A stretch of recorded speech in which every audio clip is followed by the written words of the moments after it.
आज बच्चे जो हम पोयम पढ़ने वाले हैं उसके दो पार्ट्स हैं, नए इलाके में और खुशबू रचते हैं। आज पहले राइटर के बारे में थोड़ा जान लेते हैं। इसमें हम उनकी थोड़ी भाषा के बारे में पढ़ेंगे कि वो किस तरह की भाषा का प्रयोग करते हैं, क्योंकि अगर आपसे कभी पोयम में क्वेश्चन पूछा जाता है या तो उद्देश्य पूछा जाता है भी इसका, या फिर भाषा शैली पूछी जाती है। तो इसके राइटर है अरुण कमल जी। वो कैसे हैं? अरुण कमल की जो कविताएं होती हैं वो नए बिंब को, बिंब यानी कि आपको एक नई परछाई देखने को मिलेगी, मतलब हर चीज एक नया टॉपिक देखने को मिलता है। वो आम बोलचाल की भाषा का ही प्रयोग करते हैं, मतलब कोई ऐसी कॉम्प्लिकेटेड भाषा प्रयोग यूज नहीं करते हैं। ठीक है, नॉर्मल जैसे हम बातचीत करते हैं। खड़ी बोली, स्ट्रिक्ट, एकदम ऐसे बोलेंगे कि सीधी बात करते हैं, कोई घुमा फिरा कर नहीं। और अनेक लय छंदों का समावेश है। लय छंद क्या होते हैं? राइमिंग्स आ जाते हैं ना, मतलब कि आप उसको गीत के रूप में भी बोल सकते हैं। इस तरह की वो कविताएं लिखते हैं। और इनकी जो कविताएं होती हैं जितनी आप बीती होती हैं उतनी जग बीती भी, मीन्स उनको खुद के ऊपर जो प्रॉब्लम उन्होंने फेस की होगी या तो उसके ऊपर लिख देंगे, या लोग जिस प्रॉब्लम को फेस कर रहे होंगे उसके ऊपर वो कविताएं लिखते हैं। ठीक है, एक तरह से वो ट्रू स्टोरी एक कह सकते हैं, आप वैसी लिखते हैं। और इनकी कविताओं के अंदर जीवन के मतलब कि विभिन्न क्षेत्रों का चित्रण दिखाई देता है, मतलब हर तरह की वैरायटी आपको देखने मिले, हर जगह का बारे में लिखते हैं। और इनकी जो भाषा, इसी कारण से इनकी कविताओं के अंदर विविधता, यानी कि हर तरह की भाषा का प्रयोग भी होता है, क्योंकि हर जगह का ले रखा है इन्होंने, टॉपिक उठाते हैं। फिर वो कह रहे हैं कि बड़ी ही कुशलता और सहजता के साथ जीवन के प्रसंगों को कविता में रूपांतरित कर देते हैं, यानी कि है प्रॉब्लम, मतलब कि एक तरह से गद्य रचना जो होती है, जो कि हम कहानी के रूप में बताना चाहते हैं, वो बड़ी ही आसानी से, कुशलता से उसको एक कविता के रूप में दे देते हैं। क्लियर? आगे बच्चे वो कह रहे हैं इनकी जो कविताएं होती है ना, वर्तमान शोषण मूलक व्यवस्था के खिलाफ, यानी कि समाज के अंदर जो निम्न वर्ग के लोगों के ऊपर जो शोषण हो रहा है, मतलब अत्याचार जिसको कहेंगे, उसके प्रति इनके मन में जो भी नफरत है या आक्रोश है वो उसको अपनी कविताओं के माध्यम से प्रकट करते हैं।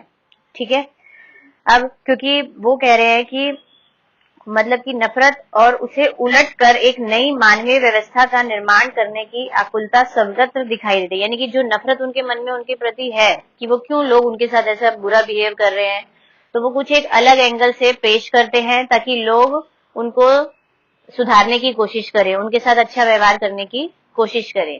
क्लियर? दो पोयम है बच्चे। पहली पोयम जो है वो है नए इलाके में। वो एक इस तरह की पोयम है, उसके अंदर वो यूं बताना चाह रहे हैं कि आप एक ऐसे जगह में प्रवेश कर गए हैं कि जहां पर स्मृतियों पर आप भरोसा नहीं कर सकते, याददाश्त पर हर दिन नए नए चेंजेस आ रहे हैं, पल में ही सब कुछ बदल जाता है। तो मतलब कि वो ये कहना चाह रहे हैं उसके अंदर कि जो हमारे लाइफ है, जीवन जो है वो स्थायी नहीं है, स्टेबल नहीं है, हर दिन कुछ ना कुछ परिवर्तन उसके अंदर आ ही रहे हैं। ठीक। दूसरी पोयम में वो हमको ये बताना चाह रहे हैं कि खुशबू रचते हैं हाथ, पोयम का नाम है, कि ऐसे हाथ जो खुशबू का निर्माण करते हैं, खुशबू यानी कि सुगंधित पदार्थों का निर्माण करते हैं।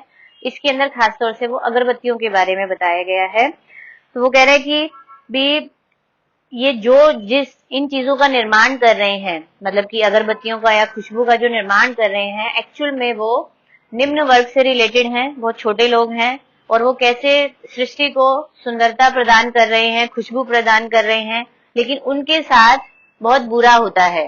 क्या बुरा हो रहा है?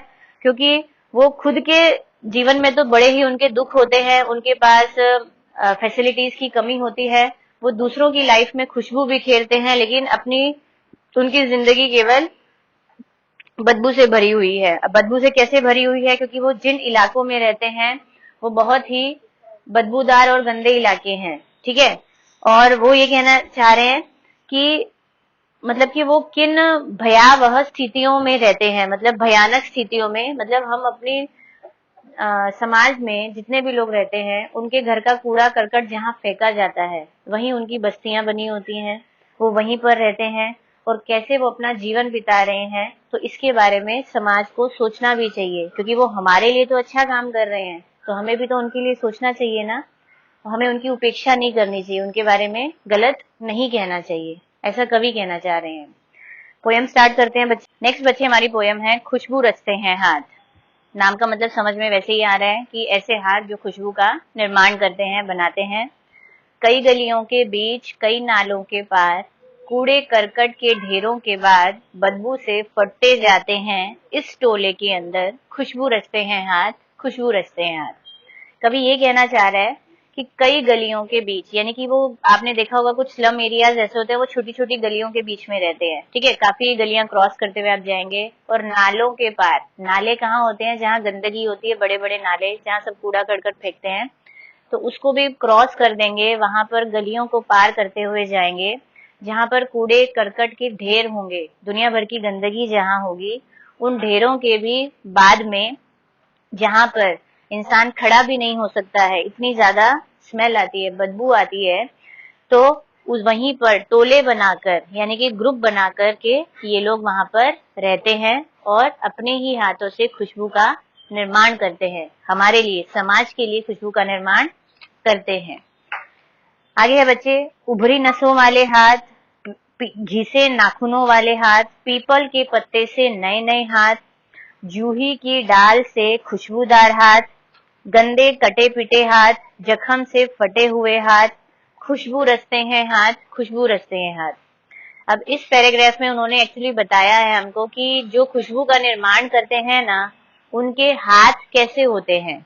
अब उभरी हुई नसें किसकी होती हैं, जो बुजुर्ग लोग होते हैं, ठीक है, जो बहुत एज्ड हो जाते हैं, उनकी हाथों की नसें भी फूल सी जाती हैं, जो ज्यादा वर्कआउट करते हैं, आप ये लगा लीजिए।